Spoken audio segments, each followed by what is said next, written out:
Qu'ils soient en activité, à la retraite ou bien simplement qu'ils aient côtoyé l'univers du sport de haut niveau, nos invités sont ici pour nous livrer leur parcours dans le monde du sport. Dans ce podcast, ils viennent parler à cœur ouvert des choix parfois difficiles qu'ils ont dû faire, mais aussi des choix que la vie a fait pour eux. Grâce à eux, nous pouvons en savoir plus sur les coulisses des vies qu'ils mènent. Ils racontent leur intimité en passant par les blessures physiques ou psychiques et bien plus encore. Telle une bonne passe, ce podcast est une dose d'expérience, de conseils et d'émotions que ces personnes aux vies extraordinaires nous délivrent avec un toucher bienveillant. Comme d'habitude, vous le savez, je suis toujours accompagné de la légende vivante. Je parle bien évidemment du mot, du mar, du momar. Pour cet épisode, notre invité ne porte pas de cape ni de slip par-dessus son pantalon. Quoique, lors de ses soirées d'après-match, il en a peut-être porté. Notre invité n'est pas Superman, mais il a déjà vécu 1000 vies, en passant d'un grand rugbyman à un grand homme que nous allons découvrir aujourd'hui. Momar et moi vous présentons Raphaël Poulain. Salut les gars, ravi d'être avec vous. J'ai l'habitude de faire des podcasts, donc je vais vous laisser parler, présenter, et on va passer un bon moment, ça va être cool. Franchement, c'est un honneur, hein. Hugo, il m'a beaucoup parlé de toi depuis 2 ans et demi. Et il m'a dit, ouais, faut que tu rencontres Raphaël, c'est un ancien rugbyman, il a une sacrée histoire, tout ça. Et quand il m'a dit que tu avais répondu par le positif à notre demande pour venir sur le podcast, j'ai dit, bah, ça va être super alors. C'est ce que je vous disais les gars, je ne pouvais pas prôner face à Hugo des grandes valeurs dans mon bouquin et tout ça, on va en parler. Pour commencer, je vais te demander de citer 3 mots qui te définissent en tant qu'être humain et donner leur définition, s'il te plaît. Écoute, qui me définissent, je dirais excessif. Excessif parce que depuis tout petit, dans une forme d'extraversion, à faire marrer les parents, à être au fond du bus. Je pense que c'est pareil dans le basket, les gars. Au début du bus, tu as les mecs qui foutent la tête là où on ne mettrait pas les mains, les défenseurs. Puis plus tu vas aller faire le fond du bus, plus il y a les petits cons. Moi, je suis au fond du bus depuis que j'ai 7 ans. Puis extraversion, voilà, j'adore le théâtre depuis que je suis tout petit. Je suis né en août, alors même si je m'en branle un peu des signes zodiacaux, on va dire, je suis lion. Donc il y a une espèce de quête de lumière derrière. Et puis je suis allé tellement loin à la fois dans la notoriété du rugby, dans l'excès musculaire, dans l'excès des troisièmes mi-temps, et puis l'excès introspectif aussi de me plonger dans ce que les religions appellent l'enfer avec la philo, la psycho, la mythologie. J'en suis devenu con et dogmatique. Et j'en suis revenu. Aujourd'hui, je commence à trouver un équilibre qui m'amène à un deuxième mot qui me vient à l'esprit, c'est conscient. J'ai fait beaucoup de choses de manière inconsciente pendant près de 40 ans, à jouer des rôles trop grands pour mes parents, une fois de plus, pour le monde. Quand j'étais Superman, c'est le nom de mon bouquin. J'ai fait les choses de manière inconsciente parce que, comme on fait tous et toutes, depuis tout petit, on se fout des rôles. Et puis à 40 ans, j'ai explosé complet et je pense que j'ai conscientisé un peu tout ce que j'avais modélisé de philo, de psycho, d'expérience et tout ça. Et aujourd'hui, je suis très, très conscient de l'homme que je deviens. Donc, ça m'amène au troisième mot qui est, voilà, je suis quelqu'un d'intègre. Je pense, et c'est très français, on va me critiquer et je m'en bats les reins, mais je pense être quelqu'un de bien parmi des gens bien. C'est-à-dire quand tu passes au-delà de, je dirais, de la caricature et quand tu passes au-delà du jugement, parce qu'on a tous des jugements les uns des autres dès le début d'une rencontre, en fait, on va se dire, putain, t'as vu la gueule qu'il a, lui, il est comme ça, puis t'as vu la couleur de peau, donc lui, il doit être comme ça. En fait, inconsciemment, on se modélise des idées. Et en fait, quand tu te rends compte, en fait, que c'est hyper compliqué de te connaître toi-même, quand tu commences à te connaître toi-même, tu n'es plus dans le jugement et tu te rends compte que tu es dans quelque chose de très positif. Et c'est peut-être là le bonheur. Le bonheur, je suis allé le chercher en moi. Et aujourd'hui, je vais bien avec moi-même. Je suis quelqu'un de bien. Donc, je pense que les gens que j'ai face à moi, c'est des belles personnes. Même si parfois, elles déconnent. Ou voilà, mais ça m'est déjà arrivé de déconner. Ça m'arrive encore de déconner. Donc, je suis beaucoup moins dans le jugement. Je suis moins intégriste et je pense être intègre. Donc, voilà, je dirais excessif, intègre et conscient. Momar, il me regarde avec des yeux. Il se dit, c'est quoi Non, cet non, ça me extraterrestre? fait. Des grands monologues. Non, ça me fait penser à Jul qui dit qu'il a le cœur blanc. Dans ses interviews, il dit souvent que, et même son dernier album, Ouais. enfin, je sais pas si t'écoutes Jul, hein, mais il dit souvent qu'il a le cœur blanc. Et donc, en gros, il veut de mal à personne et il essaie toujours de voir le bien chez les autres. Et il se regarde lui avant de regarder les autres, quoi. Ça me fait penser à ça. C'est pour ça que j'avais un peu les. Enfin, je pensais à ça quand tu disais ça. Bah, je pense qu'on a tous et toutes, on est tous en quête de bonheur. Le problème, c'est qu'on a confondu bonheur et plaisir. Le plaisir, il est éphémère et le bonheur, il peut être durable quand il est à l'intérieur et quand tu es bien avec toi-même, vraiment. Et on t'apprend pas, la société t'apprend pas à ça. Elle t'apprend à toujours être à l'extérieur, tu vois, être dans le jugement de l'autre, essayer de conquérir le monde. Dans le sport aussi, c'est faire plaisir à papa, faire plaisir à maman, faire plaisir à l'équipe, faire plaisir à. Mais aussi, la notion de plaisir intrinsèque aussi, elle est bonne, quoi. Et donc voilà, je pense que le bonheur est durable. Le jardin d'Éden, moi, j'ai pas mal étudié les religions. Ah, c'est de la mythologie. Mais tu te rends compte, en fait, à l'intérieur que que Dieu est à l'intérieur, que ton bonheur est à l'intérieur, le jardin d'Éden. Voilà, le djihad, c'est le lutte contre ton propre ego. Enfin, il y a toute cette symbolique en fait derrière. Donc voilà, ouais, le cœur blanc, c'est voilà, je suis quelqu'un de bien parmi des gens bien, mais je pète plus au-dessus de mon cul parce que je sais le connard que je peux être aussi et je me connais. Voilà. Belle référence, Momar, au fait, à Jules. Oui. Représente Marseille, le 13. Tu connais. Tu connais. Bon, alors pour en connaître un peu plus sur toi, Raphaël, est-ce que tu peux dire à nos auditeurs et auditrices où est-ce que tu as grandi? Wow, j'ai grandi en Picardie, berceau de l'humanité. Au nord de Paris, à Samborne, une petite ville qui s'appelle Beauvais, un petit village qui s'appelle Noyer-Saint-Martin, où j'ai fait 18 ans. 18 ans d'une jeunesse géniale parce qu'une liberté totale dans un village top. Et puis, voilà, j'étais dans une petite école communale pendant 8-9 ans. Et puis, mes parents ont décidé de me mettre à l'institution du Saint-Esprit, où on m'apprenait à croire en un mec, les bras en croix, saignant, pseudo-miraculeux, qui changeait l'eau en pinard et puis les cailloux en poisson. C'est marrant parce qu'en fait, ça prenait la tolérance entre 1000 petits blonds blancs bien peignés, tu vois. C'était le truc. Et je me souviens, dans le lycée, en fait, il y avait des barbelés et derrière, il y avait la cité Saint-Jean. Et j'ai eu la chance, en fait, de connaître le rugby à 7 ans parce que le rugby, c'est la diversité, c'est la différence. Et j'aime bien raconter ça, c'est qu'en fait, au rugby, et pas qu'au rugby, en fait, mais dans la vie, il y a 2 races. Il y a la race humaine et il y a la race que tu te mets le week-end. Voilà, donc là, c'est terminé. Voilà. Après, voilà. Donc, dans ce petit collège, lycée, où on t'apprend les grandes valeurs, c'est de la branlette philosophique, quoi. Les valeurs, tu les apprends sur le terrain. Tu te dis, il y a des gros, des grands, des gras, il y a des jaunes, il y a des noirs, il y a des revues, il y a de tout. Il y a de tout. Puis tu te dis qu'il y a l'humain au milieu et puis tu es bien obligé de le soutenir. Vous connaissez ça dans le sport, les gars. Donc, je sais que je prêche des convaincus. Et une fois de plus, la société ne t'apprend pas ça, quoi. Le sport t'apprend ça. La société t'apprend plus à faire d'une forme de communautarisme, à essayer de te défendre par peur de l'autre. Quand tu as été sportif, rugbyman, tu transcendes la peur et puis tu passes au-dessus des apparences et c'est ça qui est chouette. Donc, j'ai grandi à Beauvais et je suis arrivé à Paris à 18 ans. D'accord. Et à l'école, tu étais comment? Tu étais quel genre d'élève? Ah la vache. J'avais des capacités. Mais non. Oui, mais non. Oui, mais non. Mais oui, quand même. Oui, j'avais des. Je m'arrêtais toujours à la limite de la connerie, tu vois. Toujours à la limite. Les profs m'aimaient bien. J'arrivais toujours à la limite. Je mettais des grandes nuggets au premier de la classe. J'étais au fond, mais j'arrivais toujours. J'ai eu 10-20 de moyenne au bac. J'ai eu un bac ES. Donc voilà, j'avais des capacités, mais bon, un poil dans la main. Voilà. Puis j'étais pas. Voilà. Je faisais du théâtre au collège et au lycée, donc j'adorais.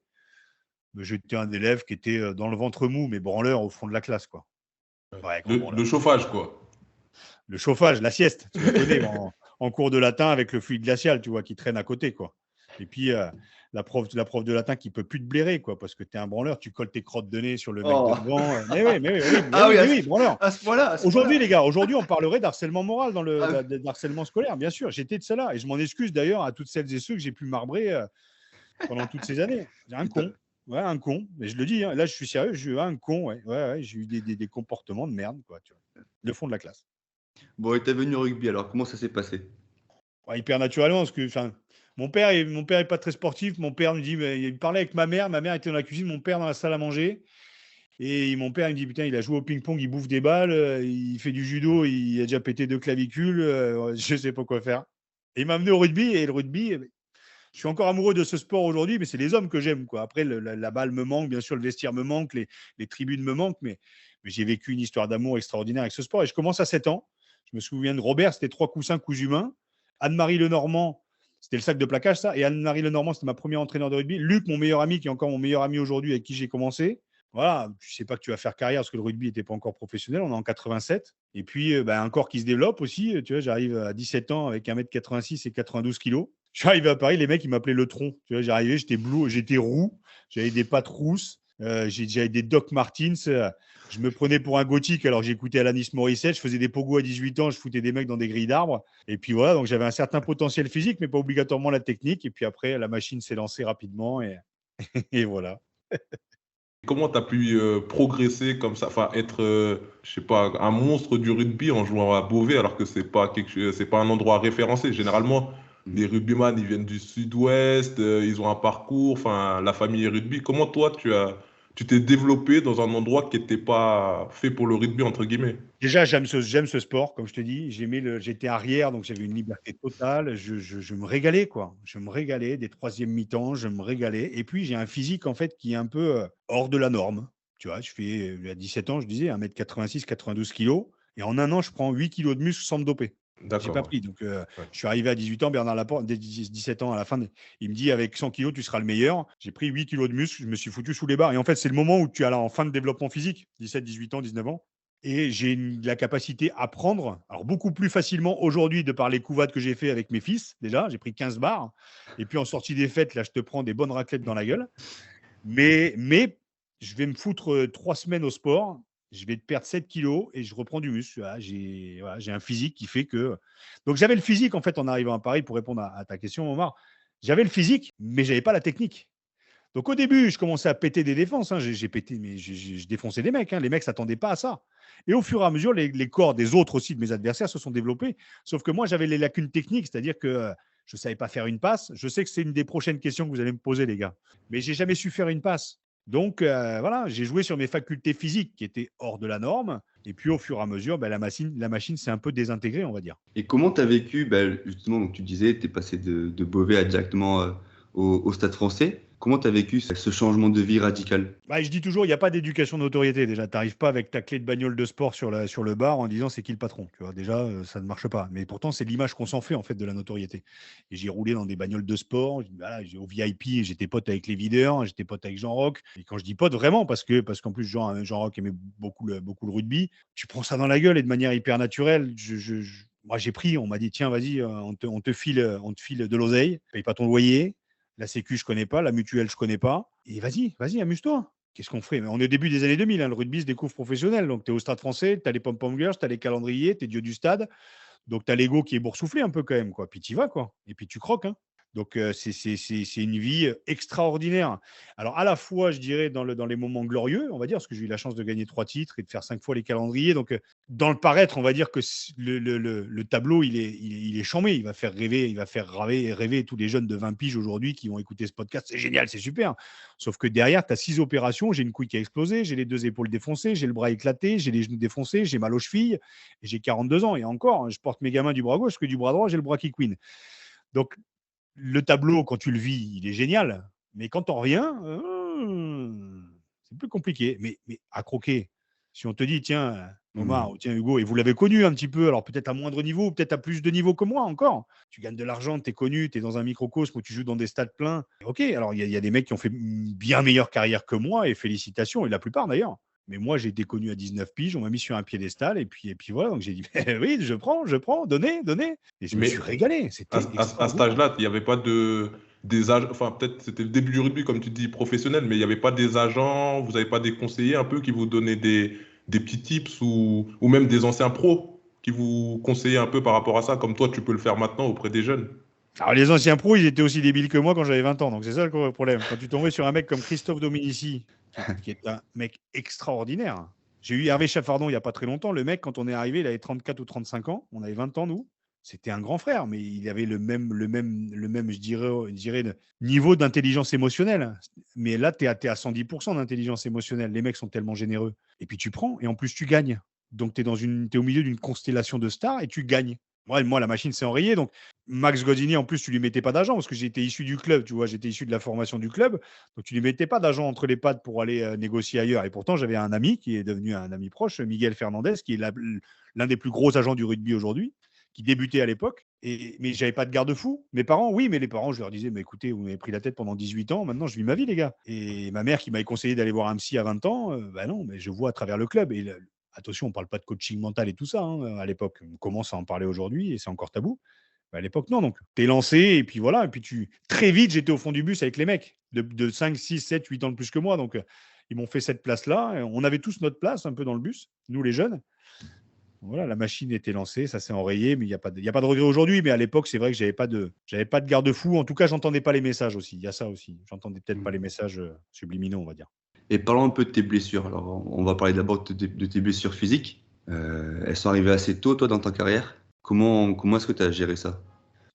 Alors, j'ai eu le nez pété à 14 ans, la rotule à 15 ans, 19 ans, on va faire le constat, hein, 19 ans, j'ai des agrafes dans l'épaule droite, j'ai une vis dans l'épaule gauche à 20 ans, 21 ans, je chope l'appendicite en Irlande, donc je loupe la première sélection en équipe de France. 3 mois plus tard, j'ai une couille qui explose à Béziers, tu vois, je prends 3 mecs dans la gueule, dont un énorme coup de genou dans les couilles, et j'en ai une des deux qui explose, donc là, on m'ampute d'une partie de ma virilité, mais dans le déni, tu vois, je continue, c'est pas grave. Tu parlais de cap de super-héros, c'est pas grave. Puis tu as envie d'appartenir au groupe, tu as envie de jouer avec les mecs. Donc, tu rééduques ce qu'il y a à rééduquer. Je suis parti 2 mois. Donc, tout ça, je loupe les finales au fur et à mesure. Je pars en faire une Coupe du Monde avec les moins de 21 ans en Australie, avec Titi Dussautoir, Fred Michalak, Emmanuel Arignordoki. La plupart des mecs sont d'ailleurs allés en équipe de France. Et je me pète le genou, en fait, contre les Samoa. Et même le manager me dit, mais tu es un élément fédérateur pour le groupe, il faut que tu joues le match d'après contre les Sud-Africains. Et je lui dis, mais j'ai un genou de berger allemand, je ne peux plus courir. Il me dit, si, tu vas jouer. Et j'y ai cru, donc j'ai continué. Donc j'ai un croisé poste qui a pété, mais tu n'es pas obligé d'avoir l'opération. Mais bon, j'en ai pris 8 mois de renforcement. Et puis 2003, je me pète le bras en faisant un bras de fer, tu vois, 4 heures de l'après-midi, un truc à la con, bras paralysé pendant 8 mois, une plaque, des vis. Et puis voilà. Et puis après, ajouter à cela une petite déchirure de temps en temps. On arrive en 2005 et j'arrête ma carrière là-dessus. Et voilà, donc ça, c'est pour les blessures physiques. Maintenant, comment je les explique? Excessif, extraverti, envie d'appartenir au groupe, un peu con aussi, les bringues, mais pas que en fait. En fait, beaucoup m'ont dit, ouais, Raph, t'avais beaucoup picolé, t'avais une hygiène de vie dégueulasse. Oui, oui, au début, oui. Mais après, j'avais une bonne hygiène de vie, mais la machine était enrayée. Quand tu prends 8 kilos de muscle en un an, c'est complètement con. Donc, je pense que le mal, il était là. Il était du fait d'avoir été très excessif, mais d'avoir pris une masse musculaire si importante en un an, ce qui est complètement con. Donc, je veux bien prendre ma part, mais le monde du rugby, en tout cas, ce qui s'est passé là-bas, j'ai rarement entendu des mecs me dire, ouais, peut-être qu'on a déconné avec toi, quoi. C'est pour ça qu'aujourd'hui, comme tu me disais, Momar, aujourd'hui, j'interviens, voilà, j'ai des messages à faire passer parce qu'on n'a pas de la chair à canon entre les mains, quand même. On a des gosses, quoi. On a des hommes, on a des femmes en devenir, ils ont une sensibilité, un corps, et voilà. Donc, c'est pour ça qu'aujourd'hui, je suis sur le terrain pour faire de la prévention. Mais ouais, à l'époque, ouais, ça pétait de partout, quand même, hein. Pour arrêter ma carrière, je me suis retrouvé à la retraite en même temps que mon père. Donc, compliqué, quoi. En 2005, 25 ans, qu'est-ce que tu fais de ta vie? Compliqué, quoi. Mais justement, tu as un gros rapport avec ton physique. À l'époque, tu étais nommé le Jonah Lomu du blanc, Ouais. si je me rappelle bien. Comment tu l'as pris ce surnom? Est-ce que sur le coup, tu t'es dit, ah, je suis un piste, comme ils disent les Américains, ou c'était un fardeau, quelque chose de dur à porter pour toi? Comment c'était ton ressenti à l'époque? Déjà, mon physique, ça a été un fardeau pendant 40 ans. Parce que j'ai toujours eu l'impression d'être un gamin dans un corps de grand. Tu vois? Et ces carapaces, en fait, je les ai formées parce qu'on a tous des carapaces peut-être que vous avez porté, peut-être le père, la mère, un frère, une sœur, des frères. Tu vois ce que je veux dire? Moi, j'ai porté quelque chose qui fait que j'ai eu ce gabarit-là. Donc, je dirais à l'insu de mon plein gré, j'ai eu ce gabarit-là. Tu vois? Je me suis retrouvé avec ce corps qui fait que aujourd'hui, je l'accepte totalement avec ma calvitie, avec ma couille en moins, avec mes bras en mousse. Je l'accepte totalement. Je suis content de ce physique, vraiment. Mais à l'époque, je jouais des rôles trop grands. Donc, voilà, j'ai les épaules pour porter les parents, pour leur faire vivre des trucs qu'ils n'avaient peut-être pas vécu dans leur enfance. Ils ont transféré sur moi des trucs. Donc, tout ça. Et puis, tu arrives à Paris, on commence à te dire, tu es l'espoir du siècle, tu vois, dans les journaux. C'est Raphaël Poulain, l'espoir du siècle. Voilà. À côté de la photo de Seb Chabal et d'autres. Et puis, le John Alomou, quoi. John Alomou blanc, quoi. John Alomou, c'était 1m96 et 118 kg. Moi, je faisais 1m86 et 100 kg. Mais tu crois en tout ça. Sauf que tu crois, mais que quand tu lis le journal et que tu lis T'es l'espoir du siècle, tu commences à faire rien. Mais tu as Christophe Dominici qui t'arrive derrière et qui te met 2 grandes nuquettes dans la gueule et qui te dit, va pas me choper le melon. Donc, tu peux pas choper le melon avec des mecs comme ça. Peut-être que j'ai des attitudes à la con avec des supporters qui m'ont pris la tête en fin de match parce que tu sais que tu as fait un mauvais match. Tu prends les supporters qui sont là en disant, ouais, tu aurais dû faire la passe et tout. J'ai envie de leur dire, tiens, prends le short, viens sur le terrain, viens t'amuser. J'ai peut-être eu des attitudes à la con de mecs un peu melonneux, sans le vouloir. Mais la notoriété m'a jamais fait m'envoler plus que ça. Parce que justement, je jouais avec des mecs qui avaient déjà un énorme palmarès et puis des grands frères. Donc, pète pas plus haut que ton cul. Et après ça, et on y viendra, je pense, j'ai joué avec Adjani. Donc, quand tu joues avec Adjani au théâtre, pète pas plus haut que ton cul. Et puis après ça, j'ai vécu avec Tahar Rahim. Et puis, voilà, pète pas plus haut que ton cul. Donc, il y a un moment, voilà, j'ai toujours eu la lucidité, ou en tout cas l'intelligence de ne pas me prendre pour un autre. Par contre, je me suis souvent perdu. Et aujourd'hui, je me suis trouvé. Je sais qui je suis. Donc, mais tout ça m'a permis de devenir l'homme que je deviens. Donc, j'ai pas de regret une fois de plus. Et j'insiste sur ce fait-là. Mais l'ego, une fois de plus, c'est boursouflé quand on te compare à des mecs comme ça. Ce sont des légendes. Moi, je suis une étoile filante. Je suis une étoile fuyante. Je suis une petite étoile par rapport à des mecs avec qui j'ai joué. Les Pierre Rabadan, tu vois, les mecs qui ont 17 ans de carrière. Moi, j'ai eu 6 ans. Bon, j'ai eu 3 titres en 6 ans. Je pense qu'en termes de ratio, je suis pas mal. Voilà. C'est une sacrée stat, ouais. Mais ça me fait un peu penser à Marvin Martin, le nouveau Zidane aussi, à une époque en équipe de France football. Là. Il avait fait une ou deux très bonnes sélections et après tout le monde disait on a le nouveau Zidane. Enfin, à chaque fois qu'il y avait un joueur qui arrivait en équipe de France qui faisait un ou deux bons matchs, on cherchait le nouveau Zidane ou le nouveau Platini à chaque fois, quoi. Bah, et vous en avez un dans le basket, les baskets qui viennent d'arriver aussi, il a que 18 ans. Bon, après, le mec, c'est un phénomène, c'est une machine. Ouais. Mais une blessure et une autre, attention. Donc, c'est pour ça qu'il faut préserver les égos de ces mecs-là parce que tu as vite fait de t'envoler et c'est naturel et c'est normal.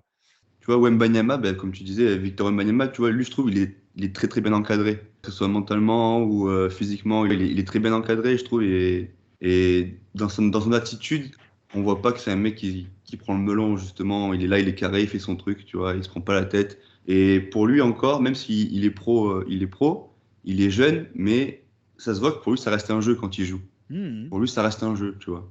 La notion de jeu, elle est essentielle. Moi, je trouve qu'elle est essentielle. Moi, le dernier match, avant que l'enjeu ne dépasse le jeu, c'est le match Réchelle. C'est le match où je suis champion de France avec une équipe de malades. Et l'enjeu, gloire, notoriété, reconnaissance, sauver les parents, sauver le rugby, sauver le monde, tous ces enjeux-là, ont pris le pas sur le jeu, la notion de jeu. Et je l'ai perdu au fur et à mesure et je commence à la retrouver grâce à mes enfants. De jouer, de se marrer, tu vois. Putain, il faut se marrer, quoi. Sinon, tu deviens con, tu deviens chiant. Bon, moi, je l'ai retardé jusqu'à 28 ans parce que j'étais quand même sacré bouffon de la bande jusqu'à 28 ans, quand même. Mais c'est génial. Un autre dans un autre sport, tu sens qu'Mbappé, il a la tête sur les épaules. Le mec et c'est carré, tu vois. Mais moi, je te parle d'un temps que les moins de 20 ans ne peuvent pas connaître. On est dans les années 2000, donc aussi. Donc, il faut remettre aussi dans le contexte. Aujourd'hui, tu as des coachs mentaux. Aujourd'hui, tu es beaucoup plus. Momar, je pense que vous êtes beaucoup plus cadré et encadré aujourd'hui que je ne l'ai été à l'époque. Oui, non, c'est clair. Mais après, il y a toujours des facteurs extérieurs qui viennent.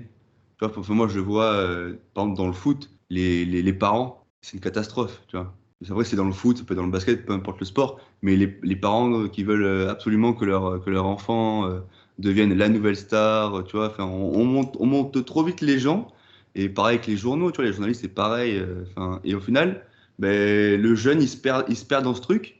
Et il perd un peu ses repères, tu vois, c'est à ce moment-là où il peut y avoir une phase de down et ça aille plus, et que le jeune se perd à ce moment-là, tu vois. D'où l'importance de la prévention que je fais et que certains et certaines font, et d'où l'importance de votre podcast, de voir l'homme derrière le sportif et derrière la sportive pour tenter de comprendre un petit peu qui on est, quoi, et ce qu'on tente de vendre à travers les médias, et l'impact des parents aussi, le côté éducatif, il est essentiel, mais comme on fait fantasmer et les jeunes et aussi les parents par l'oseille, putain, il faut que je foute mon fils pour qu'il soit Zidane. Moi, ce qui est énorme, c'est que j'ai habité à Ballard quand j'étais à Paris.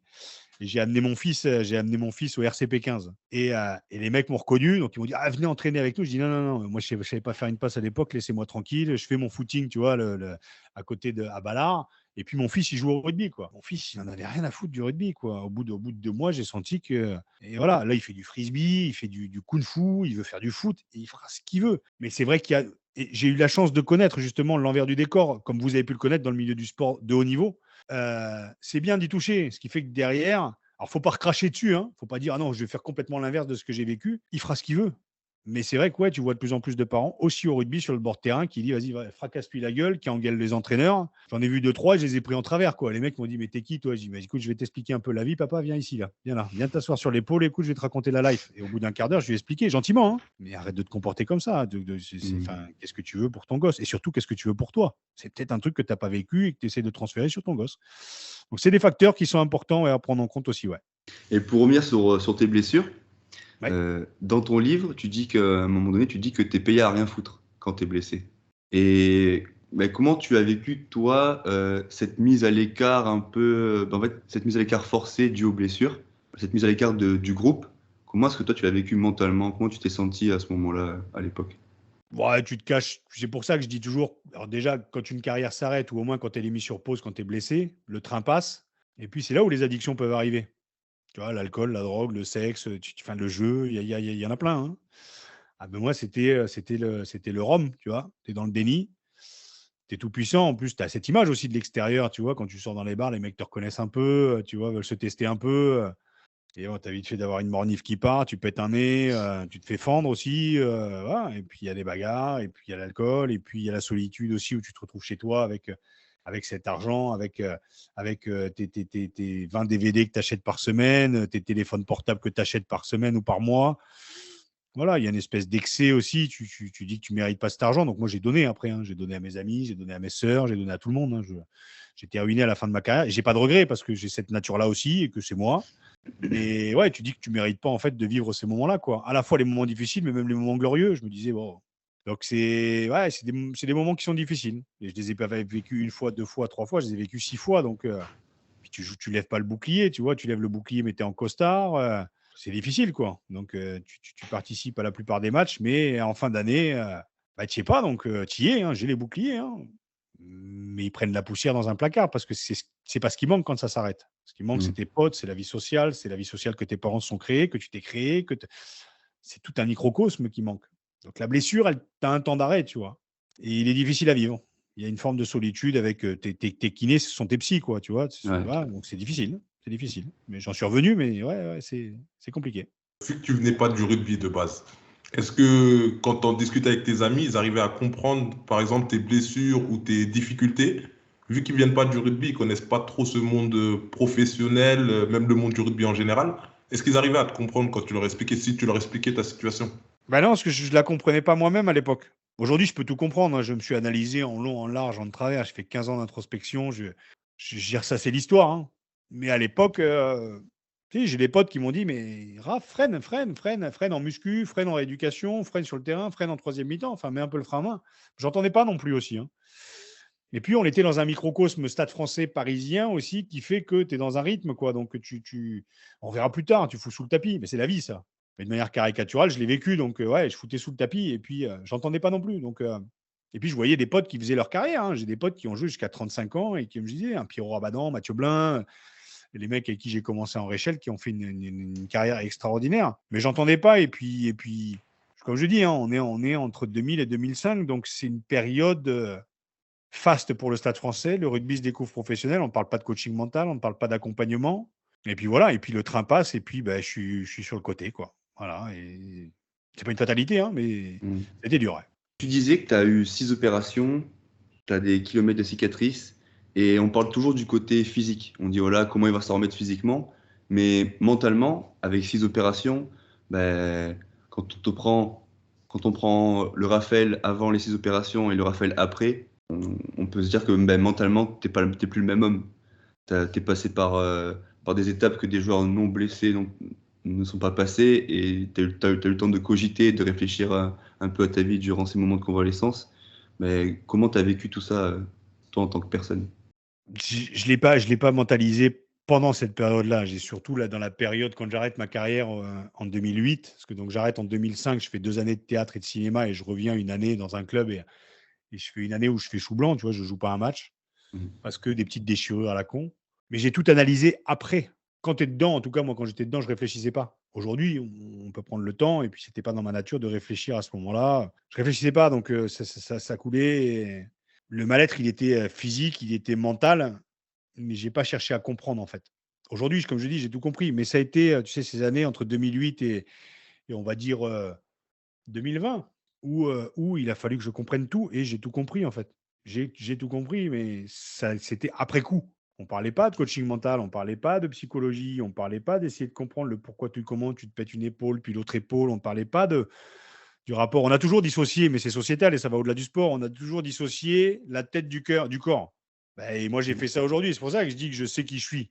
Parce que j'ai équilibré ce que je suis physiquement et ce que je suis dans la tête. Et si j'avais le cerveau aujourd'hui, si j'avais le cerveau à l'époque que j'ai aujourd'hui, je serais en équipe de France et j'aurais fait 15 ans de carrière, c'est certain. Mais avec des si. Maintenant, là, tu vois, enfin, mon mari et moi, on était en centre de formation ensemble, on a vu un peu les mêmes choses et on s'est dit, mais l'aspect mental, enfin, c'est tellement tabou. Mais même aujourd'hui, même encore aujourd'hui, c'est hyper tabou, tu vois. Enfin, moi, j'ai fait une dépression pendant que j'étais pro en année. On était ensemble avec mon bar. Ben, quand on s'était appelé, quand je t'avais appelé, Raphaël, Bah, à ce moment-là, j'étais en pleine dépression, hein, j'étais professionnel et j'en avais parlé à mon coach, mais enfin, ça a été une grave erreur, tu vois. Après, j'ai été mis au placard, tu pourrais demander. Enfin, Momar le dira bien aussi, mais je jouais plus. Tu vois, je jouais plus. Une fois, en fait, c'était un aveu de faiblesse, tu vois, alors qu'au contraire, moi, je voyais que c'était. Je voyais plutôt ça comme. Bah, je suis un homme, tu vois, et c'est pas grave, je suis un homme, je suis faible, mais je suis fort en me disant que ça va pas, tu vois. J'ai analysé que ça allait pas, et voilà. Je trouve que c'est encore extrêmement tabou dans le sport de haut niveau, le fait de ne pas aller bien mentalement. Il y a plusieurs raisons à ça, les gars. Déjà, il y a ce qu'on appelle l'éducation judéo-chrétienne. L'éducation judéo-chrétienne, c'est que on a toujours l'impression qu'on va être sauvé par un mec caché derrière un nuage. Tous les 5 ans, on a toujours l'impression que le président ou la présidente pour laquelle on va voter va nous sauver de quelque chose. C'est cette éducation qu'on a en nous. Et donc, quand tu parles de psychologie, quand tu parles de coaching mental, tu l'as très bien dit, hein, tu es considéré comme faible, comme malade. Et donc, c'est un peu le système qui te recrache, on va dire. Donc, c'est une éducation qu'on a en nous. Et il y a aussi l'éducation patriarcale, masculine, qu'on a depuis 2000 ans. Comme je dis, hein, depuis 2000 ans, on pense que voilà, l'homme, la femme est sortie de la cuisse de l'homme. Enfin, il y a des trucs quand même, symboliquement, c'est quand même assez hallucinant quand même. Donc, on a cette éducation-là. Et donc, la psychologie et le coaching mental, c'est une faiblesse. Donc, on n'est pas faible, on est des bonhommes. Donc, le sport représente le masculin, représente l'homme fort, l'homme grand, qui pense avec ses couilles et son cœur, et surtout pas avec sa tête. Et en plus, tu remets en question, en fait, tout un système et patriarcal et masculin, et je dirais de toute puissance du manager, du Saint-Père, qui pense que c'est lui qui a raison. Quand moi, je suis arrivé il y a quelques années, je disais, putain, les gars, prenez des coachs mentaux dans vos clubs. Les managers, ils me disaient, mais non, mais ça, c'est mon boulot. La psychologie, c'est mon boulot. Moi, quand j'arrivais avec ce discours-là, certains managers, pas tous, hein, je pense à Gonzalo Quesada, qui justement est ouvert à ça, et de plus en plus de coachs, hein. Mais je suis tombé sur certains qui m'ont dit, bah, ça y est, Poulain, il veut sauver le rugby, et qui se mettaient en victime. Non, moi je suis pas là pour sauver le rugby, je suis pas là pour sauver les mecs, mais je pense que si on pense autrement qu'avec nos couilles et nos cœurs, on peut être bien plus performant. Et c'est très français, hein, parce qu'en Angleterre, parce qu'aux États-Unis, parce qu'en Russie, parce que dans énormément de pays, on parle de coaching mental et ça n'est pas tabou. Mais nous, on est précurseurs en France. On a fait la Révolution française, on est des bonhommes, on a des couilles du cœur. Pourquoi on irait penser autrement qu'avec nos couilles et nos cœurs? Et si tu mets un peu de cerveau, et je pense que Hugo, tu vois de quoi je parle, la vulnérabilité, la psychologie, c'est féminin. Et donc, non, mais c'est une faiblesse. Ah non, alors que c'est une force. La Ouais. psychologie et la vulnérabilité, c'est féminin et c'est une force. Donc, quand j'ai ce discours-là, moi, dans le milieu du sport et dans le milieu du rugby, les mecs, ils me disent, bon, on n'est pas des PD, ou c'est, ça y est, Poulain est féministe. Mais pas du tout. Pas du tout. Je ne suis pas féministe. Je ne suis pas en train de défendre les femmes ou les hommes ou les machins. C'est juste que j'ai compris qu'on peut être bien plus performant avec moins d'efforts psychologiques et plus de plaisir. Donc, ça s'apprend à se connaître soi-même, comprendre la notion de plaisir, comprendre que si on se blesse, il y a des raisons. Et que derrière, eh ben, on peut trouver des solutions et être bien plus performant si on commence à penser par soi-même, si on commence à se libérer de freins psychologiques que l'on a. Et ça existe et c'est prouvé. C'est prouvé partout dans le monde, sauf qu'en France, c'est tabou. Résultat, on a de la chair à canon. On a des mecs comme toi, Hugo. Je ne sais pas si ça t'est arrivé, Momar, et tu nous en parleras, mais des mecs qui passent à côté de carrière et des nanas parce que ils n'ont pas eu le coach qui, à un moment, s'est dit ah ouais, peut-être qu'il va falloir qu'on se penche autrement que sur la stratégie et la technique avec ce mec-là. Peut-être qu'il a une sensibilité, peut-être qu'il a sa part féminine, peut-être qu'il a cette sensibilité-là qui est une force. Mais comme on s'est mis dans un carcan de croyances qu'on est des bonhommes, qu'on est grand, qu'on est fort, qu'on est invulnérable, qu'on a des couilles et du cœur, et je le répète, eh bien, résultat, on se pète. Et donc, à force de prendre des murs, putain, on n'avance pas. Et ta génération et votre génération, moi j'ai 42 piges aujourd'hui, mais votre génération, elle a ce pouvoir-là, c'est-à-dire elle peut conscientiser ça. Et c'est à nous de nous remettre en question. Et c'est les modes de management qui, en entreprise et dans le monde du sport, qui aujourd'hui sont comme ça. Et une fois de plus, on me prendra toujours pour un gaucho révolutionnaire, marxiste, féministe et ce que tu veux, parce que ça va demander en fait un effort aux managers de se remettre en question sur ce qu'on leur a vendu pendant 20 ans dans leur formation ou pendant 100 ans, 200 ans ou 2000 ans de leur éducation. Et c'est très difficile. Là, je parle de révolution, les gars. Je ne parle pas que dans le milieu du sport. La révolution, elle est en nous. Il faut commencer à penser autrement qu'avec nos couilles et nos cœurs, ne serait-ce que pour nos femmes. Et c'est ça, et je vais plus loin que le sport, hein. Voilà. On doit se révolutionner. On a une sensibilité, arrêtons de la mettre de côté, arrêtons de dire on n'est pas des PD, à se fouiller des grands coups de boule, on l'a fait il y a 20 ans. Aujourd'hui, on est différents. Et nos femmes ont besoin de ça. Et qu'on soit homo ou hétéro, quand on parle d'amour, parlons d'amour, parlons d'amitié, parlons de.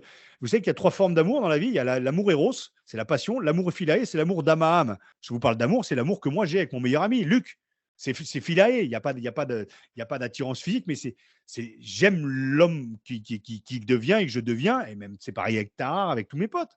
Mais dès qu'on parle d'amour, les mecs, on n'est pas des PD. Donc, vous voyez les clichés dans lesquels on est. Donc, je vais loin, là, mais moi, ça me révolte de voir qu'aujourd'hui, il y a une génération de mecs qui sont aux commandes du sport français et qui sont encore avec cette espèce de conquête phallique à dire c'est moi qui ai raison, je suis Dieu le Père, et regardez comme je parle bien, regardez comme je pense bien, et ça va être cette direction-là. Alors bien sûr qu'il faut une direction, mais sans oublier qu'on n'a pas que de la chair à canon entre les mains et qu'on a des hommes et des femmes qui ont une sensibilité, qui ont un corps, qui ont des émotions, qui ont un mental, qui ont une spiritualité et qui se cherchent aussi sur le terrain, qui se cherchent quand ils ont 20 ans, 25 ans, 30 ans, qui peuvent être blessés. La blessure peut s'expliquer. Voilà, donc c'est une révolution qu'il va falloir bientôt proposer dans le monde du sport et elle est déjà bien présente, mais au bout d'un moment, enlevons le tabou. Au bout d'un moment, c'est bon, quoi, ça va. Désolé, les gars, mais je suis en colère. Non, on sent que c'est un Ouais. sujet qui te tient à cœur, Ouais. mais c'est important de le dire. Après, moi, j'ai pas, enfin, Hugo, j'étais avec lui, donc je savais un peu ce qu'il vivait, mais même la saison, elle n'a pas été facile pour tout le monde, cette saison-là. Et puis, c'était aussi la saison du Covid, l'après-Covid, on savait pas trop où on allait. Mais moi, la chance que j'ai eue, c'est que très tôt, quand j'ai signé mon premier contrat pro, j'avais un ami à moi, Fousseni d'ailleurs, à qui je fais une petite dédicace. C'est une SDB qui travaillait lui à Lasvel et qui m'a dit Momar, je pense que faut que tu te mettes en relation avec une préparatrice mentale ou un préparateur mental, peu importe. Moi, j'en connais une. Est-ce que ça te dirait d'essayer? Et donc, grâce à lui, j'en ai rencontré une très vite. C'était à 20 ans. Et d'ailleurs, après, je l'ai conseillé à Hugo quand il m'a parlé un peu de ses démons, on va dire, parce que c'est des démons au final. Oui, bien sûr. Et donc, je lui ai présenté et elle m'a toujours aidé, même si, de toute façon, une carrière, personne ne peut faire une carrière en disant, moi, ma carrière, j'ai fait 15 ans, ça a été que des bons moments, j'ai Ouais. été une machine du début à la fin. Celui qui dit ça, moi, j'ai toujours dit, c'était désolé de le dire, mais c'est un menteur, parce que ça Un n'existe mytho, pas, en ouais, fait. bien sûr. Oui, oui. Même les meilleurs joueurs du monde, que ce soit au rugby, Antoine Dupont, que ce soit au basket, LeBron James ou au foot, Kylian Mbappé, un jour ou l'autre, ils auront des difficultés ou ils en ont déjà eu dans leur carrière. C'est juste que nous, on ne le sait pas. C'est mais ça qu'il faut mettre en avant. Mais oui, mais Momar, ça fait pas vendre. Oui, Tu vois. aussi, c'est ça. Regarde, moi, on m'a caricaturé en disant que j'étais alcoolo. Quand j'ai sorti mon bouquin, on m'a dit que j'étais un ancien dieu du Strad raconte sa descente aux enfers. TF1, c'est M6 qui m'a fait passer pour un cocaïnomane dépressif alcoolique. Cocaïnomane, j'en ai pris 3 fois dans ma vie. Dépressif, je ne l'étais pas encore. Et alcoolique, j'étais rugbyman. Donc, ça va. Mais non, j'en rigole. Mais tu vois, Domi qui est parti, qui nous a quittés il y a 2 ans. Voilà, on caricature en fait le sportif. On va montrer du doigt quand ça va bien, quand ça va pas. Et quand ça va bien, c'est le côté dionysiaque en fait que j'ai été dieu du stade, les gars. Vous Ouais. voyez le mot dieu du stade, les calendriers à poil. Mais j'en rigole aujourd'hui. Mais qu'est-ce qu'on a vendu d'une espèce d'idéal masculin à travers les dieux du stade? Tu imagines la pression que ça met pour le commun des mortels de ceux qui sont là à se dire putain, je suis à 7% de graisse. Tu vois, au bout d'un moment, c'est qu'est-ce qu'on fait justement de nos sportives et nos sportifs? On les met sur des piédestals, on en fait des dieux et des déesses. Et quand ça va plus ou quand ça va moins bien, on les montre du doigt. C'est ça qui me dérange un petit peu. Donc et pourtant, c'est ce qui fait vendre. C'est ce qui fait vendre aujourd'hui le sensationnalisme. Or, on a tous d'avoir des droits à des hauts et à des bas, et on a le droit de déconner de temps en temps. Et Donc, tu finis ta carrière professionnelle et tu te retrouves au RSA, si je ne me trompe pas. Et tu te retrouves aussi à vendre tes maillots, c'est ça, des maillots et quelques babioles que tu avais chez toi pour gagner un peu d'argent. ouais. Et tu dis dans ton livre que les maillots partent pas. Tout part, toutes les babioles partent, enfin, tous tes objets sauf les maillots, le maillot que tu avais en tant que pro. Et moi, j'ai essayé d'analyser un peu ça et je me dis, est-ce que justement, c'est pas un signe, tu vois? De se dire en fait le rugby on s'en fout, tu vois, genre c'est pas si important que ça, et les gens en fait ils sont pas allés chercher à t'acheter un maillot, ils ont juste voulu prendre les objets que tu avais chez toi, et en fait les maillots on s'en fout, c'est pas ça le plus important.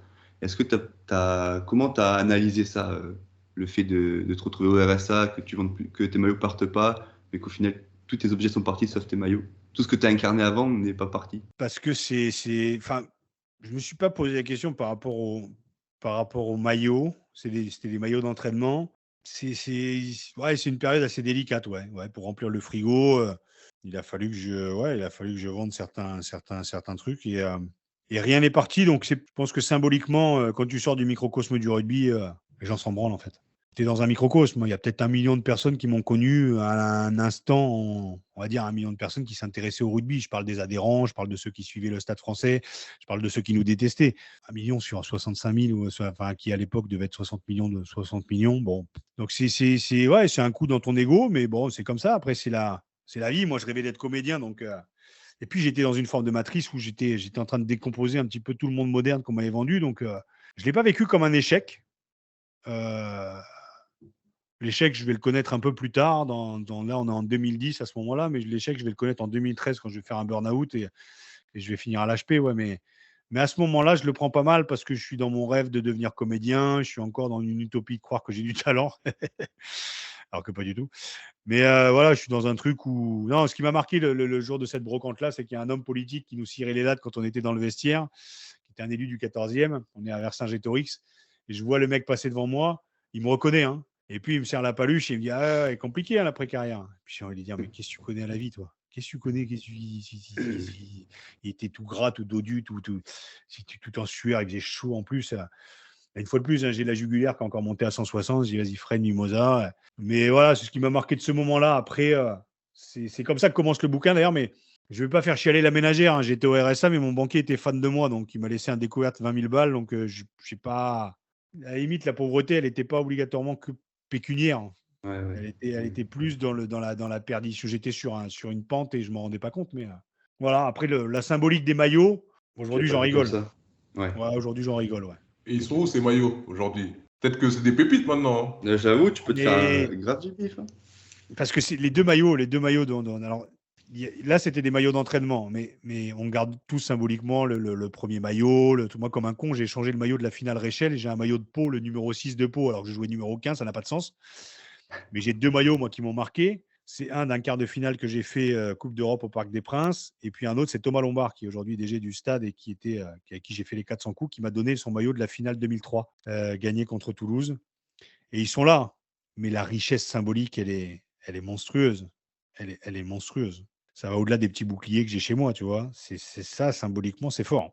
Pour rien au monde. Et d'ailleurs, j'en ai deux, hein. J'en ai un bleu foncé, c'est les Kappa d'ailleurs, des trucs qui coûtaient une blinde à fabriquer. Mais je sais que j'en ai un que je vais filer à mon fils Léo et que l'autre, je vais filer à mon fils Elliot. Ouais.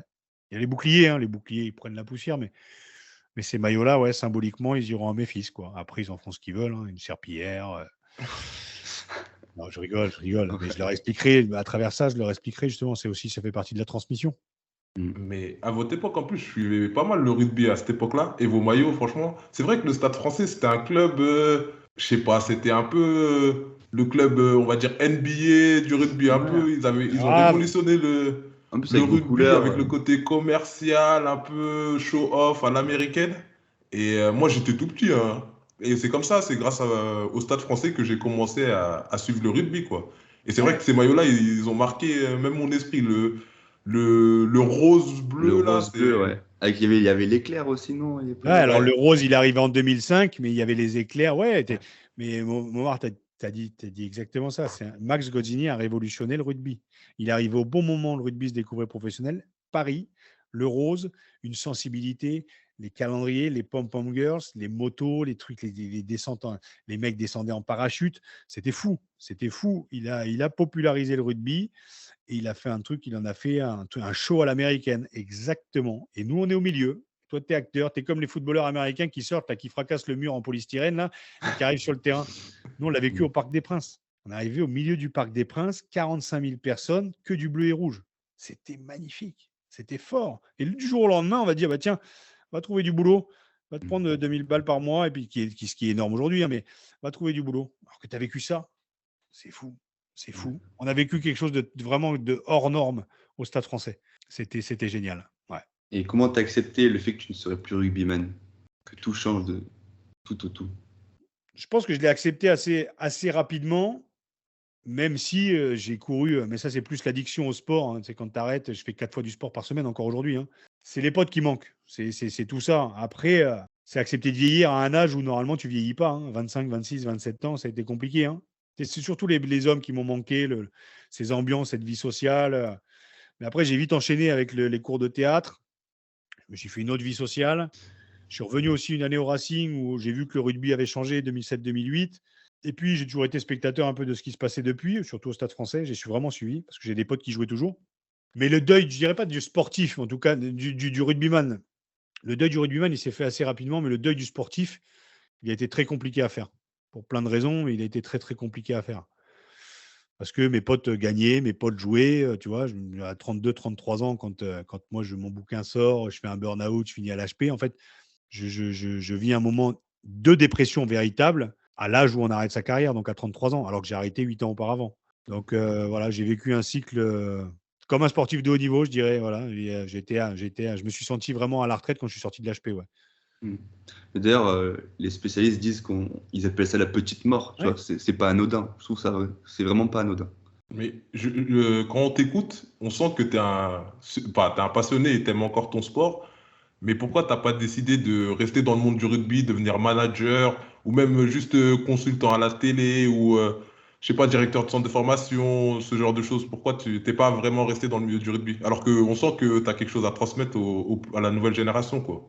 Alors j'y suis parce que j'ai une petite émission sur Eurosport depuis 5 ans, 6 ans maintenant sur le digital et c'est vraiment un petit truc, hein, c'est un podcast depuis quelques années. Je fais des conférences dans le milieu du sport, mais une fois de plus, quand tu as ce genre de discours, c'est difficile de me faire venir parce que c'est de la prévention, parce que je parle un petit peu de la face sombre de l'histoire. Donc on y vient, hein.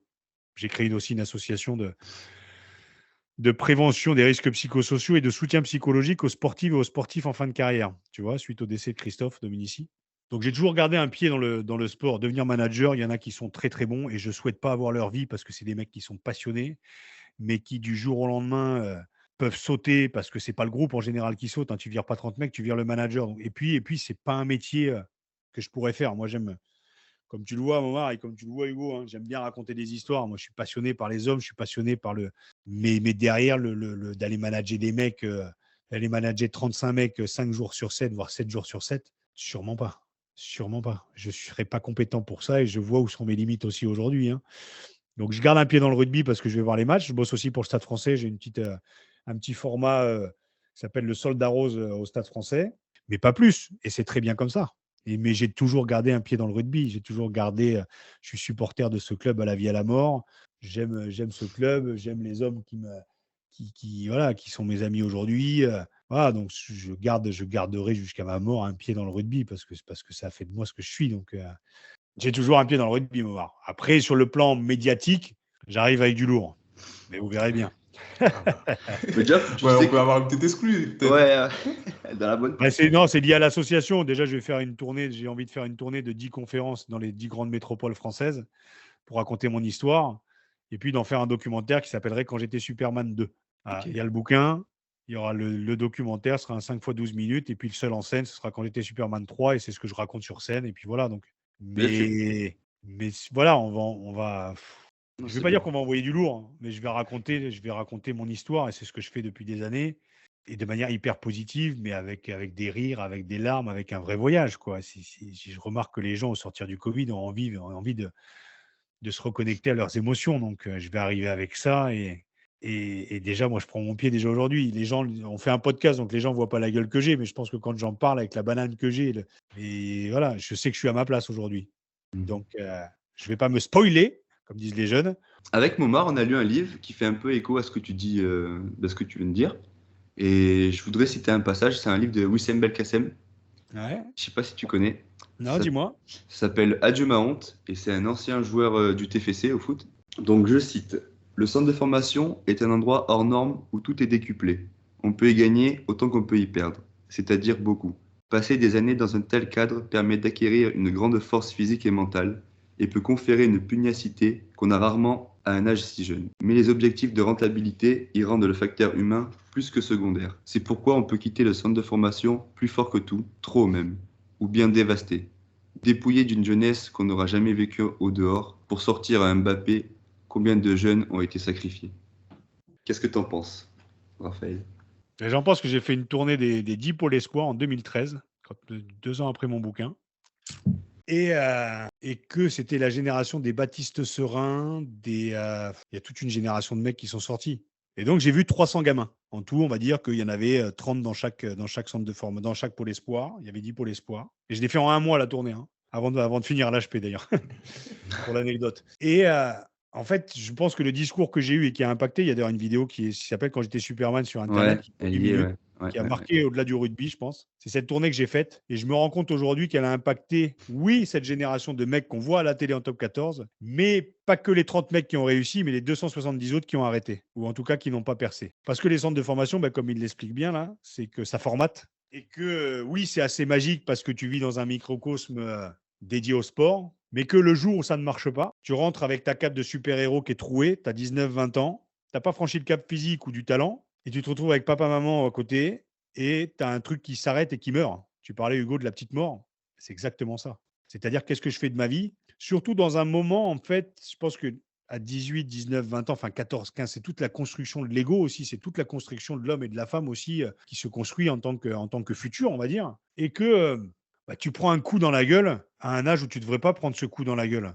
Tu vois, cette espèce d'échec absolument abyssal quand tu as 19, 20 ans, qui aujourd'hui, quand tu as 40 ans, comme moi aujourd'hui, bon, tu as la lucidité, mais tu arrives à un âge où tu as mis tellement d'énergie, tellement d'efforts, tellement de sacrifices en fait d'une jeunesse que tu n'as pas vécue, ou là où tu découvres le sexe, là où tu découvres l'alcool, là où tu découvres les excès, tu ne les découvres pas obligatoirement.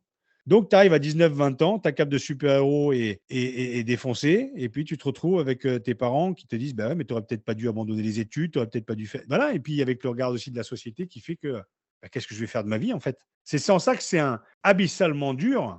Le double projet, tu vois, dont on parle dans le rugby, c'est faire des études et penser à sa carrière. Mais tu sais que la plupart des mecs ne vont pas faire de carrière. Donc, les études, elles sont essentielles, mais que tu abandonnes presque parce que tu as envie la gamme, elle est bonne, tu as envie d'être sportif de haut niveau. Il y a tellement d'appelés et peu d'élus. Et moi, je parle au nom des, je parle des appelés. Et pourtant, j'ai goûté au bordel. Jusqu'à 25 ans, j'ai goûté. Mais combien sont tombés pour un Mbappé? Je suis tout à fait d'accord avec ça, bien sûr. Dans une de tes conférences, je crois que c'est dans ta conférence TEDx, pour revenir aux études, tu dis que faire des études, c'est important, non pas pour faire des études, mais pour garder un pied dans la réalité, en fait, pour voir d'autres, voir des gens en dehors du rugby ou en dehors du sport que je pratique. Ça, c'est voir le monde, en fait, vraiment ce que c'est et sortir un peu de son microcosme et se dire, ah ouais, en fait, ça existe, faire des soirées avec des gens, parler de, je sais pas, de jeux vidéo, de livres, de cinéma, d'autres choses, ça c'est cool et ça change, enfin, mentalement, ça te fait sortir de ta condition, tu vois, de rugbyman, de sportif de haut niveau. Bah ouais, parce que sinon, tu deviens con. Ouais. Ah ouais, franchement, moi je disais du FHM et du entrevue. C'était les revues à la con de l'époque. J'avais 28 ans. Tu te dis, wow. Alors, après, je me suis rattrapé. J'ai lu 300 bouquins de développement personnel, de philo, de psycho, de mythologie. Enfin, je me suis rattrapé. Mais j'en suis devenu con aussi d'ailleurs. Mais ouais, c'est un microcosme particulier qui peut même être un peu malsain aussi. Ah, carrément. Ouais. Dans le basket, enfin, je sais pas comment toi tu l'as vécu, Momar, mais moi je l'ai vu direct. Nous, par exemple, à table, surtout quand on était en centre de formation, on parlait de meufs et de basket. C'était ça tout le temps. Et le jour où j'ai arrêté le basket, j'ai voulu avoir une discussion avec des gens. C'était la meilleure amie de ma copine. Elle est avocate. On s'est mis, je sais plus de quoi on parlait, mais je pouvais pas tenir la conversation. C'était impossible parce que je pouvais pas parler. J'avais aucun argument, tu vois. Et j'étais perdu. Et à ce moment-là, je me suis dit, putain. Tu vois, j'ai refait tout le chemin inverse et je me suis dit, ok, c'est à cause du fait que quand j'étais basketteur, je parlais que de ça. Du coup, j'ai pas développé d'autres connaissances. Est-ce que le sport, et je vous pose la question, les gars, est-ce que le sport nous garde pas un pied dans l'adolescence? Ah ouais, carrément. Ah si, forcément. Carrément. C'est sûr. Et c'est génial, mais ce qui est hyper dur, c'est quand ça s'arrête à 20, 25, 30 ans ou 35 ans, tu regardes derrière, tu dis, putain, il s'est passé ça.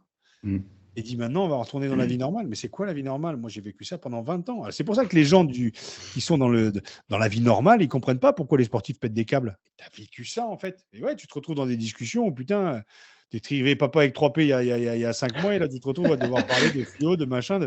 Compliqué l'histoire. Mais normal, on va dire. Normal. Voilà, c'est tout. C'est pour ça qu'il n'y a pas de jugement à avoir sur les sportifs qui arrêtent du jour au lendemain et qui se retrouvent dans ce genre de situation parce que c'est compréhensible de se retrouver avec des gens qui ont vécu une vie entre guillemets normale parce que le sport de haut niveau n'est pas une vie normale. Voilà. Mais après, le problème, c'est que les gens autour aussi ne nous trouvent pas normal. Parce que, chose bête, moi, j'ai fait, avec le basket, j'ai continué à faire un BTS, mais à distance. Et j'avais un stage à faire. Et mon stage, je le faisais à Darty. Donc, j'étais vendeur chez Darty. Mais moi, j'arrive, je fais 2,01 m, un grand black comme ça. On se dit direct que c'est une anomalie. On se dit pas il est vendeur, on se dit soit c'est un figurant, il vient faire une opération sponsor ou un truc comme ça. Et du coup, les gens, très vite, ils reviennent que à ton sport, mais ils te parlent pas de ta vie, enfin ton BTS, comment ça se passe. Ils te disent, ah, comment ça se passe ta saison, est-ce que tu vas jouer l'année prochaine? Mais ils te disent pas, ton BTS, on est où, comment ça se passe les études, etc. C'est ça, en fait, le problème surtout, c'est que les gens aussi ne prennent pas pour des personnes normales. Bah, déjà, vu le physique que tu as, t'es pas normal. Déjà, de mettre Oui. c'est comme moi, je me suis dit, je fais 1m86, 110 bars aujourd'hui, là, déjà, t'as pas le physique normal. Et c'est vrai. Après, oui, et je pense que ça rassure les gens de mettre les gens dans les cases. Ça rassure les gens, donc ils vont dire alors le sport, et puis ils vont rester dans un truc bien cliché en plus. Dire, alors le rugbyman, alors le comédien, alors comment il est Tahrim, alors comment elle est Isabelle Adjani, alors les rôles. C'est comme, tu sais quoi, ça me fait penser à un truc, c'est comme quand les gens te demandent comment ça va, ben, tu réponds ça va. Tu grattes pas derrière. Et pourtant, c'est ce qui est le plus intéressant. C'est ce qui est le plus intéressant, c'est de comprendre comment tu as vécu ton BTS et les moments de doute que tu as, parce que tu dois vivre à devoir penser à ta carrière, à faire gaffe à ce que tu bouffes, alors que tu as tes potes qui sont dans la vie normale et qui font des grandes bringues. Et ben non, toi, tu penses à travers ça. Et tu as l'intelligence de dire, putain, je vais quand même faire un BTS à côté pour te garder, comme tu disais, Hugo, un pied dans la réalité. Et quand tu commences à en parler, les gens s'y intéressent. Mais sinon, ils te gardent dans un cliché de, voilà, les blancs savent pas sauter, les blacks sont comme ça, les trucs. Et on en revient toujours au même truc. Parce que ça rassure dans les peurs des gens, ça rassure de te mettre, toi, de mettre dans un truc. Alors que tu es bien plus que ça. Tu es bien plus qu'un basketteur, tu es bien plus que ta couleur de peau, tu es bien plus que ta taille, tu es bien plus que tout ça. Que tu sois un nain, que tu fasses 110 kilos, tu vois ce que je veux dire. On est bien plus que l'image que l'on veut bien donner et que l'image que les gens ont de nous. Et ça demande à gratter un peu. Et c'est là où c'est hyper enrichissant. D'où l'intérêt de ce podcast, messieurs. Absolument, Hugo. Bien joué, Omar. Oui, vous êtes au bon endroit, les gars. Eh oui. On espère en tout cas. Mais après, le problème, c'est que aussi dans le sportif, moi je trouve que quand on fait du sport, on est obligé de faire du sport. Enfin, on est obligé d'être sportif. Genre, même des fois, malheureusement, les entraîneurs de basket ne comprennent pas, ou les entraîneurs peu importe le sport, mais ils disent, t'es tennisman, tu dois faire du tennis. En gros, de 8h à 23h, on est rugbyman ou on est tennisman. Mais en fait, on a une vie à côté. Mais Momar, ça, c'est parce que c'est des mecs qui ont vécu comme ça et qui transfèrent sur toi la manière dont ils ont envie d'être coachés. Ils pensent que le sport est comme ça. Tu vois ce que je veux dire? Ouais, J'ai je rien comprends. contre eux, hein. Ouais. Mais quand j'entends les mecs te dire il faut que tu bouffes rugby, il faut que tu penses rugby, mais le mec va se faire chier. C'est comme si tu allais à l'usine, en fait. Même si tu gagnes 30 000 balles par mois. Le matin, tu fais la muscu, il faut que tu fasses gaffe à ce que tu bouffes. Quand tu perds, tu tires la gueule à la piole avec maman ou papa. Ou, voilà, compliqué, quoi. Ah, c'est sûr que moi, quand je commençais à faire des cours de théâtre, j'ai un de mes managers, que je ne citerai pas, qui m'a dit on pense à plaquer sur le terrain, on ne pense pas au théâtre et au cinéma. Ça peut te foutre que je fasse du théâtre ou du cinéma. Déjà, qu'est-ce que ça peut te foutre en tant que manager, en tant qu'homme? Qu'est-ce que ça peut te faire? Moi, ça me fait du bien. Ça me permet de couper, justement, avec mon quotidien qui est le matin, tu t'entraînes, l'après-midi, tu t'entraînes, les matchs le week-end, ben ouais, ça devient une routine. Donc, casser la routine par faire des études, comme tu disais, Hugo, comme tu le dis. Voilà, mais tu déranges un mode de management où on pense que la performance ne passe que par ta pratique. Alors que non. Qu'est-ce qui te dit que 3 heures par semaine d'aller au théâtre, de faire de la musique, de faire un BTS, mais en quoi ça va entacher à ta vie de sportif? Je comprends pas. Surtout que tu seras encore, enfin, après c'est mon avis personnel, mais tu seras encore plus performant si justement tu arrives à t'évader de tout ça. Mais oui. Quand ça va pas, tu te dis ok, allez, je mets ça de côté. Ce week-end, j'ai fait un match de merde. Allez, j'ai mon dimanche de libre. Allez, je vais faire des trucs, je sais pas, je vais sortir, boire un coup, peu importe. Et comme ça, le lundi, je suis prêt à attaquer l'entraînement et je vais être bon, je vais me bien préparer. Je suis d'accord. De couper un petit peu avec ton quotidien, ça fait du bien. Parce Ouais. que sinon, c'est chronophage. Voilà, Ouais. ça peut. Ouais, je suis d'accord. Et du coup, donc, on en était. T'as arrêté ta carrière de rugbyman, pardon. Quel a été ton parcours pour sortir un peu de cette condition de jeune rugbyman à la retraite qui faisait une petite mort? Bon, il a été long. Il a été long parce que à la fois, je me suis plongé. Comme je vous le disais, hein, les addictions peuvent arriver très vite après la carrière pour tout le monde, hein, pour tous les sportifs. Et c'est comme toute phase de changement, hein. Moi, ça n'a pas été la coke, ça n'a pas été l'alcool, ça n'a pas été le cul, ça n'a pas été tout ça. C'était la philo et la psycho. Donc, ça a duré 15 ans, en fait. Non, ça a duré 12 ans, pardon. Ça a été de 2008 à 2020, quoi. Non, 2021, parce que, en gros, j'arrête ma carrière en juin 2008. Je me plonge dans la philo, dans la mytho, je fais une formation de coach mental, je reprends des études de philosophie, j'écris le bouquin. Et puis 5 ans plus tard, en fait, j'ai une jeune femme qui s'appelle Julie qui me dit, bah, t'es devenue. Elle avait vécu toute l'introspection que j'avais vécue. Je l'ai connue 15 jours après avoir arrêté ma carrière, hein. Et puis 5 ans plus tard, elle me dit, t'es devenu un gros con, c'est fini. Je l'avais plaqué 20 fois. Enfin, elle avait tout pris dans la gueule. Moi, j'avais pris aussi ses mots aussi. Enfin bref, très très compliqué. D'où l'HP en fait dont je vous parlais en 2013. Et puis après, mets en pratique un peu ce que tu as appris pendant 5 ans de philo et psycho. Sinon, c'est de la branlette philosophique et tu deviens tout aussi boursouflé que ce que tu n'as été physiquement. Là, physiquement, 27 ans, une carapace psychologique, une carapace physique de mec super gaillard. Et pendant 5 ans, je me suis formé une carapace psychologique de mec super intelligent. En apparence, que j'étais un gros con, en fait. Dans le paraître, j'avais le bon discours, mais dans l'être au quotidien, je me comportais comme un connard et je ne me rendais pas compte. Donc, l'HP, sorti de l'HP, et puis là, tu commences à retourner le miroir, tu commences à te connaître un peu. Tu veux pas d'aide, hein, toujours pas. Tu es en mode sauveur. Moi, le monde ne me sauve pas. C'est moi qui sauve le monde. Donc, tu continues un peu dans tes comportements à la con. J'ai reconquéri cette jeune femme. Les enfants sont arrivés. Et puis, il y a un moment où je me suis vraiment retrouvé seul face à moi-même, mais vraiment seul, hein. Mes enfants avaient 5 et 2. 5 et 2. Et là, ouais. Là, j'ai affronté ce que les religions appellent l'enfer. L'enfer, c'est pas les autres, hein. C'est l'enfer que tu as à l'intérieur. C'est le connard que tu es, c'est le pseudo-philosophe, c'est tous les rôles que tu as joués là. Et je me suis retrouvé face à moi-même, là, jusqu'à il y a pas très longtemps, quoi. Et là, j'ai eu une vraie révélation de me dire, mais arrête de te prendre pour un autre. Incarne ce que t'es, quoi, véritablement, avec tes forces, avec tes faiblesses et tout ça. Donc, la transition, elle a duré 15 ans. Elle a duré 12 ans. 12 ans. Enfin, j'ai même plus de temporalité, mais ça a été hyper long parce que je voulais pas être sauvé. J'ai vécu un voyage initiatique, j'ai vécu un vrai voyage du héros, c'est-à-dire le héros que j'étais à 20 ans, branleur, extraverti, qui conquiert le monde, ouais. Mais je suis allé me conquérir moi-même, quoi. Donc ça a été hyper long. Je peux pas expliquer que la transition s'est faite en 15 jours, en 3 semaines, en 2 mois de dépression. C'est un voyage, en fait. Et c'est comme la vie, hein. Et est-ce que le fait de faire des conférences TEDx, le fait d'écrire un livre, ça t'a aidé? Ça ne sont que des mots, ça. Ouais. J'ai le discours, hein. Le discours, il est rodé, 100 conférences en entreprise, un bouquin. Mais est-ce que je suis vraiment incarné au quotidien avec les valeurs que je prône en entreprise et dans le monde du sport? De plus en plus.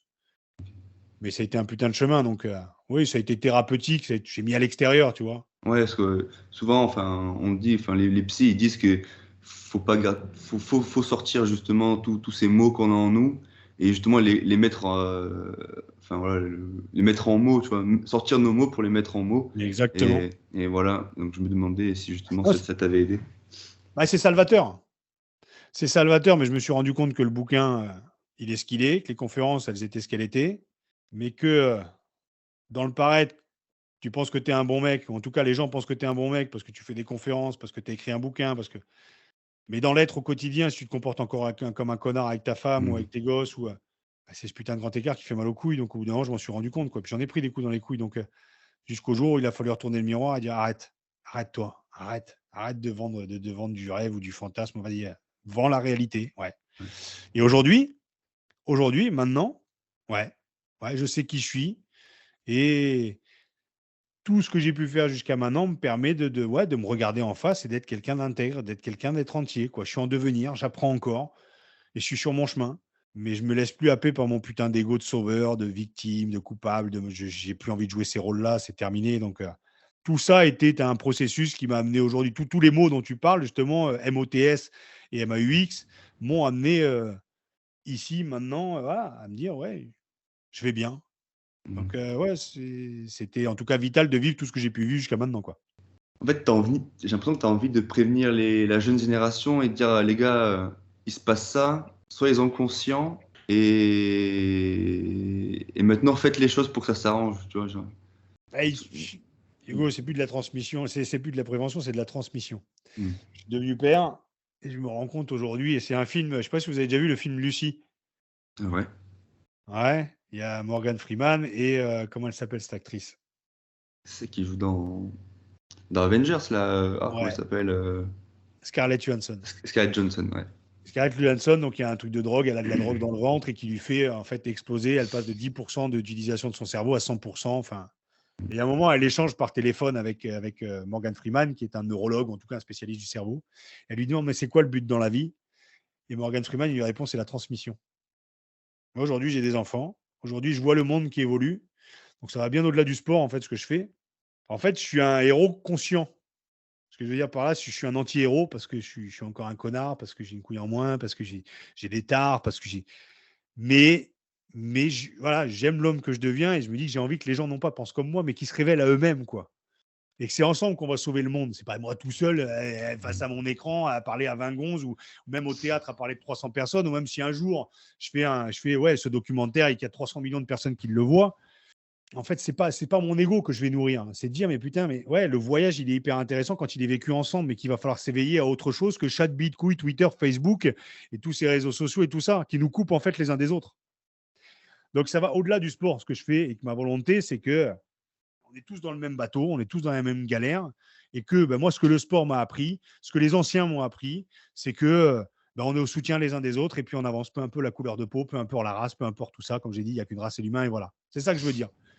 Parce qu'aujourd'hui, il y a une génération en fait qui doit être bien plus responsable et bien plus rapidement que nous parce que le dérèglement climatique, il existe. Et si on continue dans nos comportements à la con, on va mal finir.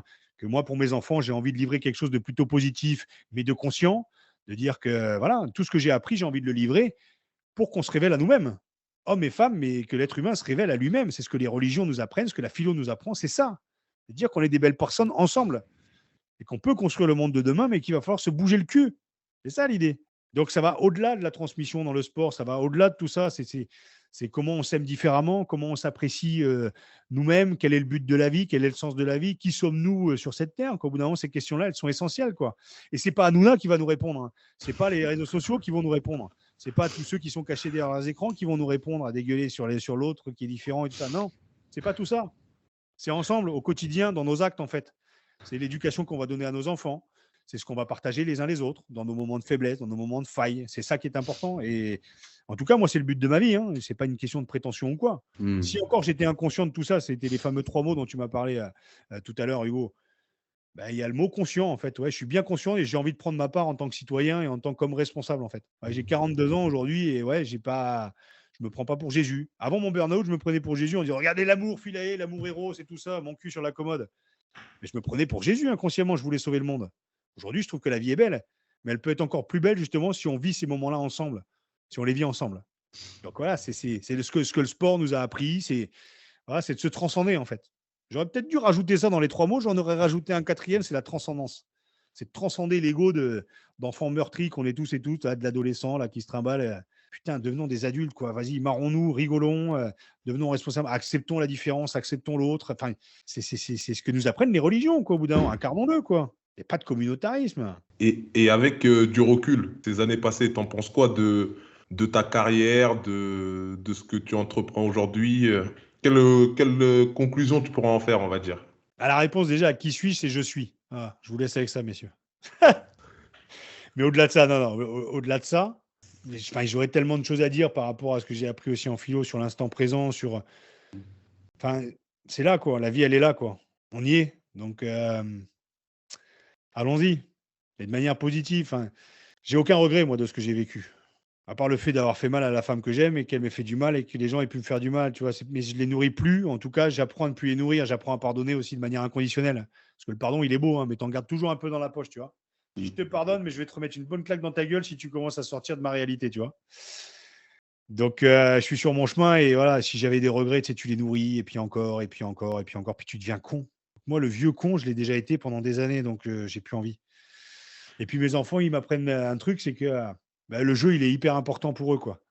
Donc, c'est de rejouer avec eux, c'est de jouer avec eux, c'est qu'ils me mettent à leur niveau parce qu'eux, ils sont là. Hein. Et moi, je suis là, tu vois. Ils me mettent une claque et puis qu'est-ce que je veux leur laisser comme monde, quoi. Ouais. Qu'est-ce qu'on va leur laisser comme monde? Un portable, des réseaux sociaux, un compte en banque? Et les souvenirs, tout ce que je viens de raconter, ce sont des souvenirs. Des souvenirs positifs. Moi, je veux retenir le positif dans tout ça. Ça m'a construit. Et voilà, donc je suis sur mon chemin, donc je veux plus nourrir de regrets, quoi. Et j'y travaille, hein. Et c'est dur parfois parce que tu as toujours l'ego qui revient en disant t'as vu ce qu'elle a fait, t'as vu ce qu'elle a fait. Je peux plus me laisser happer par cette petite voix à l'intérieur, tu vois, la con là. Non. Ce qui est important, c'est là, c'est maintenant. Même c'est important aussi il faut faire des erreurs pour. Moi, ce que je me dis, c'est quand tu fais des erreurs, ou quand tu échoues, on va dire, ça te rapporte plus tu as un pied dans la réalité qui est beaucoup plus puissant que quand tout va bien, tu vois. Quand tout va bien, ben, tu es un peu sur ton nuage, tu es là, tu planes, tout va bien, donc tu réfléchis pas trop à ce qui est vraiment la vie. Mais quand tu échoues, ben, tu es face à ce mur-là, tu vois. Ce mur qui est la réalité, il est face à toi et ok, ben, j'ai échoué, j'ai fait des erreurs, maintenant, comment je fais pour le contourner, pour passer en dessous, passer au-dessus? Qu'est-ce que je fais, tu vois? Et c'est à ce moment-là où vraiment tu trouves des solutions pour avancer. Ouais, t'apprends plus de tes échecs que de tes réussites, en Bah gros. C'est ouais, ça que. mais bien sûr, bien sûr. Regarde un gamin qui tombe, un bébé qui tombe 10 fois, 20 fois, 30 fois, 40 fois, il apprend à marcher. Ouais, Après, en mode adolescent, tu découvres l'amour, tu découvres le corps, tu découvres tout ça. Le problème, c'est qu'on reste bloqué là-dedans. Donc, ouais. il faut apprendre justement à devenir des adultes. Et ben, c'est dans la difficulté, Quand je le disais toujours, hein, quand je retourne le miroir et je vois le connard que je suis, ben ouais, connard d'adolescent pendant 40 piges, quoi. Au bout d'un moment, devenir adulte, ben ouais, ouais. Arrête de te prendre pour un autre, quoi. Deviens ce que t'es, quoi. C'est ça, la devise, elle est là, quoi. Faut l'incarner, quoi. Sinon, c'est de la branlette philosophique. Mais t'apprends dans l'échec.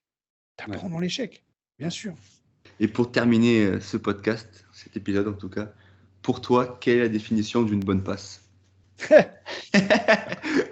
Question à laquelle tu as réfléchi pendant des heures et des heures.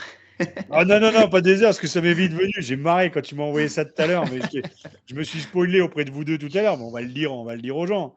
J'ai jamais su faire une passe au rugby. Donc, c'est ce que je viens de faire là avec vous pendant 1h30, les gars. Elle est là, la passe. Bah, c'était une sacrée passe d'ess, en tout Ouais, cas. sacré passe d'ess. Sacré passe d'ess. Franchement, c'était vraiment top. Cette émission, elle sera dans la légende, on va dire. Ah, en tout c'est cas. clair. Pour moi, c'était. Non, mais vraiment, Tu vraiment. veux faire de moi un goth, Momar.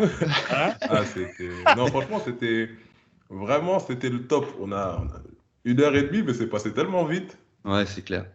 Que- Après, La vie est un voyage, les gars. On vient de voyager pendant 1h30, mais c'est cool de Ouais. m'avoir écouté parce que c'est ça qui est intéressant dans la communication. C'est quand je vois vos visages, parce que je vois. Bon, même si Momar, t'as disparu depuis une demi-heure, je sais pas où t'es passé.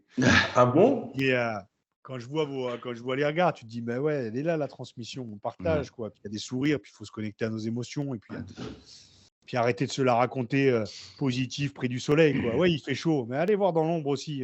C'est ça, on nous dit toujours, le plus dur, c'est pas c'est pas de danser sous le soleil, c'est d'arriver à danser sous la pluie, quoi.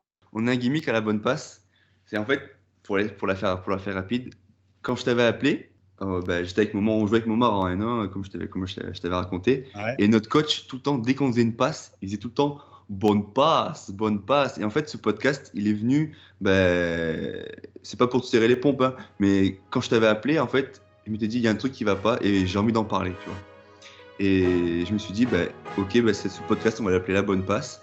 Et voilà, ça vient de là. Et on a un autre gimmick à la fin avec Momar et notre invité, c'est de dire bonne passe. On termine sur bonne passe. Je dis 1, 2, 3 et on dit bonne passe ensemble. Ok? C'est bon? Vous êtes prêts, les gars? Très bien. 1, 2, 3. Bonne passe! Oh.